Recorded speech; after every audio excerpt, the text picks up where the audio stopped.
Nakon nedavnog potpisivanja saradnje između francuskog automobilskog brenda Peugeot sa ikonom svetskog tenisa Novakom Đokovićem, koji će biti ambasador Peugeota u naredne 3 godine, kompanija Verano Motors, generalni uvoznik i distributer Peugeot automobila za Srbiju, Crnu Goru i Bosnu, imala je zadovoljstvo da ugosti najuspešnijeg srpskog sportistu u svom salonu u Beogradu.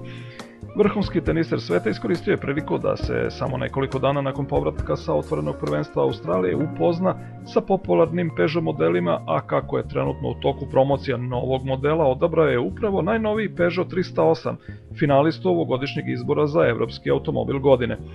Ključeve novog Peugeota 308, koji će Novak voziti između turnira kada boravi u Srbiji, predao mu je direktor kompanije Verano Motors dr. Milan Vukasović, poželevši mu sreću u nastavku sezone.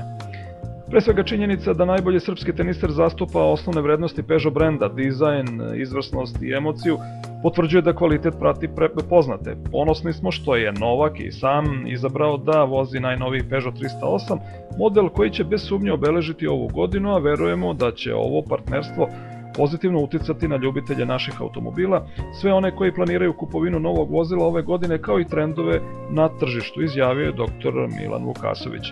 Iz kompanije su pozvali sve zainteresovane da posete njihove salone, zakažu probne vožnje omiljenog Peugeot modela, kako bi se i sami uverili u vrhunski kvalitet i komfor koji biraju poznati, a s obzirom na pristupačne uslove, izgleda da će ove godine mnogi moći sebi da priušte novi Peugeot.